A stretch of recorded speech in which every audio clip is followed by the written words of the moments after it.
kuzungumza maneno hayo. Sindivutinde cyane. Sitakawia sana. Uko iri ni jambo ry'ihumure. Hilo ni neno la faraja. Nongeye kubaha ihumure mu mitima yanyu. Nawapa faraja tena ndani ya mioyo yenu. Mitima y'umubiri irababaye.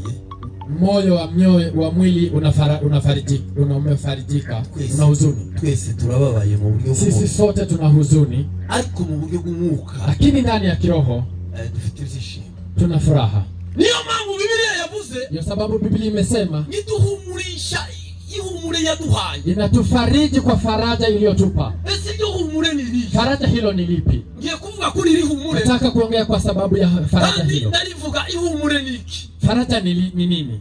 Umutwe w'iri jambo navuze ndavuga kwihumure gusa. Nitaongea kuhusu faraja. Nibyo kuri ihumure tugira natekereje byinshi cyane ku ihumure tugira.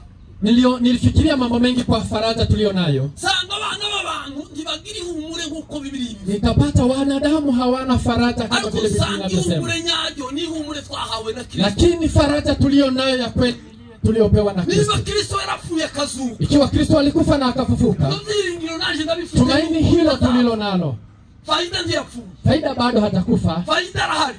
Faida yako. Umubiri wasiga yariko faida nya faida rahari. Lakini faida yako mahali. Babwiri humure kandi babwiri humure twebwe dutanga. Nataka kuambia faraja ile faraja sisi tunayopeana. Yoje hano cyane yongeze hano haba ibyago. Ninapofika mahali hapa kumepatokea mambo cyane. Ninajifunza sana. Hano ndamyigira ibintu byinshi. Ninasoma sana mambo mengi. Abantu benshi bagiri humure litari uko Biblia ibivuga. Watu wengi wana faraja ile yenye sio Biblia inayotenda. Nasomye kitu kitabu cha Yohana. Nimesoma Injili ya Yohana. Iliya nkuru yasomye ni nkuru ya Yesu. Imegereja kwa Lazaro. Maneno tuliyosoma ni maneno ya Yesu akiwa safarini kuelekea kwa Lazaro.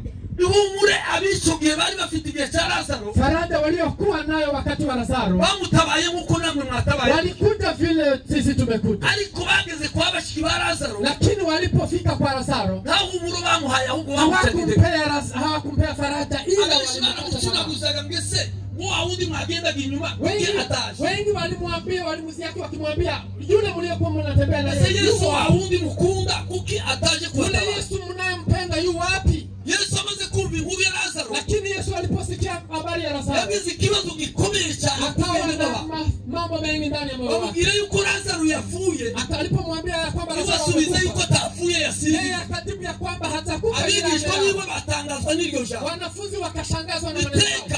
Abantu bari bigihe umuntu yapfuye. Watu wengi huona wakati mtu amekufa. Sinshidikanya mu mitima yanyu mufite confusion nyinshi. Watu ndani ya mioyo Mukarere mwavuze vyinshi. Kuna mambo mengi hata katika ile. Bagezaho bavuga na judging yuko umuntu yapfuye batari bahari. Hata waliongea mambo mengi vile mtu alivyokufa na hawakuweza abafushije. Hata wengine walihuzunisha waliokufa. Kuanza zo gucintega abantu. Wengine walisema maneno ya kuhuzunisha. Lazaro bali bafite gahinda ya baba zake na Lazaro walikuwa wanaambiwa hivyo. Ariko Yesu Yesu alipokuwa atafika yamaze iminsi 3 agenda baramuhamza. Alikaa kaenda baada ya siku 3 afuta kuzikwa. Muzamuri mani cyubahiro. Tumpe Bwana utukufu. Haleluya. Amen. Iteki humure dutanga sivyo Yesu ashaka. Faraja tunayotoa sio Yesu Kristo. Naratangaye muri urufu n'izindi mfuza mbona abantu n'abanyamakuru bakaza ukubaje hano. Nilishangaa sana kwa sababu ya kifo hiki. Tutabara pe. Tunakuja zaidi. Tuzatuhaguruka twese niyo. Tunakuja sisi sote. Ariko ihumure dutanga ni ihumure rya Kristo. Lakini faraja unayotoa ni faraja ya Kristo. Ihumure duheze wapushije ihumure mwahenda barinze nirakwiriye. Faraja mliompea ndugu yetu ni faraja inayofaa. Abenshi bamubwiye yuko ari wo wabiteye. Wengi wetu walisema yeye ndiye amekusudia haya. N'umuryango ndetse bamwe barahaguruka baramubwira ngo ibyo wakoze sivyo. Hata wengine wakasema haya maneno si haya. Ndashaka kubwira ihumure nyabyo twatanga. Lakini nataka kuwapea faraja ile ugomba kugira mushiki wangu. Faraja unafaa kuwa ihumure nyahumure. Faraja ya ukweli. Ihumure nyahumure. Faraja ya ukweli. Nuko abizera Kristo. Ni kwa sababu wanaoamini Kristo. Uwavuye ari muri Kristo. Aliyekufa ndani ya Kristo. Hata kwa hakufi. Ahubwo azayimurwa. Ila anahamba. Yesu amaze kugera kwa Lazaro aho mushikiwe bashkiwe bari. Yesu alipofika kwa kina Lazaro, yabinjiye mu babimenye atarahagera. Sinzi cyabaye. Mutuze kugira mutuvuge ijambo. Haleluya. Amen. Izuba bari hari mu bikore neza. Ikiwa kuna jua mnaweza mkashughulike tu pole pole. Batanga umwanya neza kugira mutuvuge. Asante. Twumva mfite ijambo ryo kuvuga ihumure. Tunene neno kuhusu faraja. Ihumure ry'Imana ni irihe?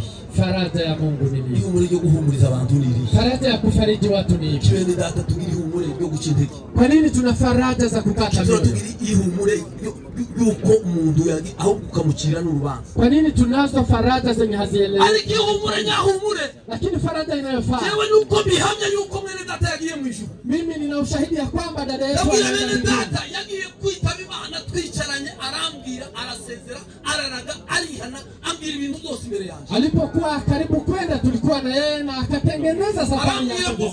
Wawegera umugabo wanje. Ukaripia mume wangu. Umubwire ngahumure. Ufariji mume wangu. Iyo jambo yarimbwiye ndabarinze turi kumwe.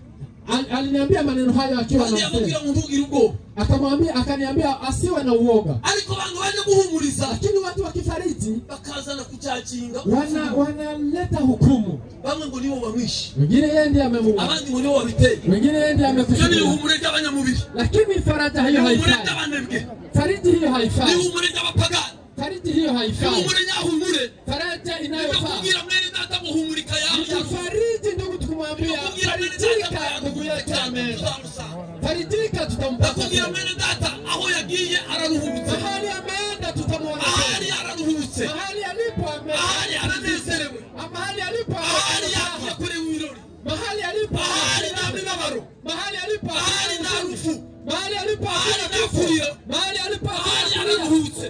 Mahali alipo amefika.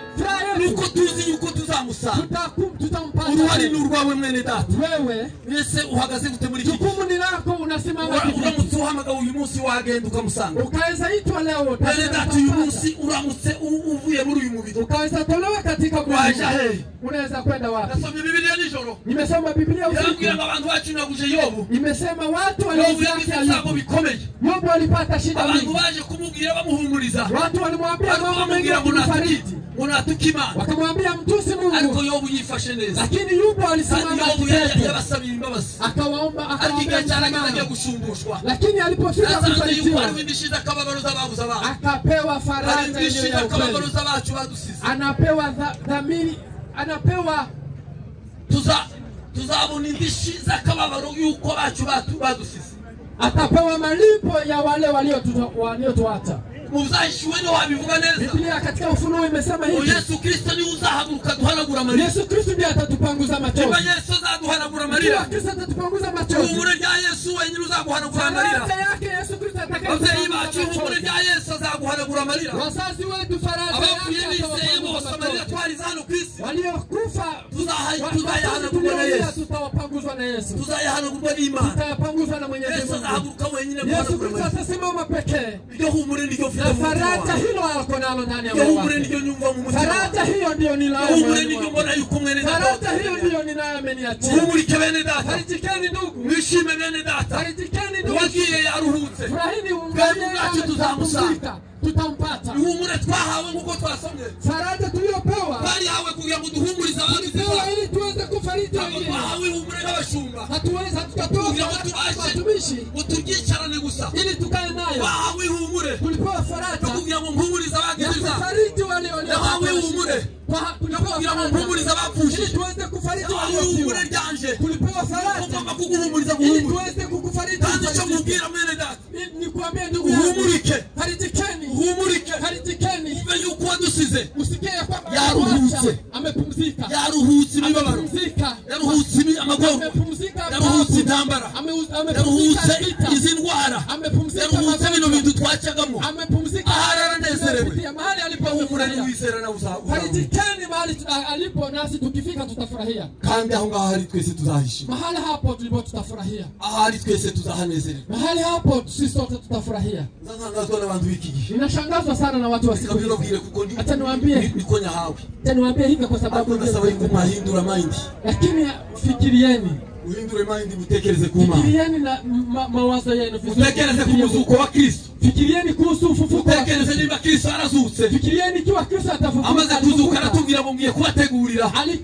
Alituahidi akasema naenda kuandalia. Aho zaba ariho namwe muzaba. Mtakuwa nanyi mtakuwa hapo. Bene data ndimugira imibabaro. Musibuzunike. Iyo jambo rya nyuma yabwiye abigisha. Hilo neno alilolaga na wanafunzi. akamwambia msifurahie imibabaro, msihuzunike, ngiye kubategurira aho muzaandalia mahali mtakapokuwa. Kudutegurira Alienda muri iki gihe, sikizeni siku wakati wowe muri iki gihe witeguye wewe wakati unajiandaa, ibyo wakoze nibyo bizagukurikira, yale uliyoyatenda ndio yatakayokufuata, ibyo wakoze nibyo bizagukurikira, yale uliyoyatenda ndio yatakayokufuata. Haleluya, amen, haleluya, amen. Nababwira ihumure ry'Imana, nawaambia faraja ya Mungu, bitari ihumure ry'abavyeyi, si faraja ya wazazi, bitari ihumure rya bene wanyu, si faraja ya watu wetu, bitari ihumure rya familia, si faraja ya familia, bitari ihumure ry'abanyamurenge, si faraja ya wanyamulenge, bitari ihumure ry'ubwo, si faraja ya taifa, ahubwo ni ihumure rya Kristo. Lakini ni taifa, ni faraja ya Kristo. Wafu yaje mu kuzima, aliyekufa na akafufuka, urupfu yararusuzuguye, alishinda kifo. ni ihumure ry'Imana, ni faraja ya Mungu, yemeye kuduheza Imana wayo, alikubali kutupa mwanae, yemera guca muri uru rupfu, alipitia katika kifo hiki. nawe yarapfuye, Yesu Kristo alikufa, asanzwe abona ubwo mpfuye, lakini alisema Satani munyaze ububasha, nimemnyang'anya urupfu ndarunyaze, nimemnyang'anya funguzo ndazishanje, nimemnyang'anya funguzo ndazisangukanye, nta muntu uzongera guherwanwa n'urupfu, urupfu ntabwo ruzaduherana, urupfu rurababaza, ariko urupfu ntabwo ruzatuziba, urupfu ntabwo ruzadutsikamira, ariko tuzi yuko Kristo yarunesheje. Kristo alishinda kifo. Yesu yararunesheje. Kristo alishinda kifo. Yesu yararunesheje. Kristo alishinda kifo. Uhumurike bene data,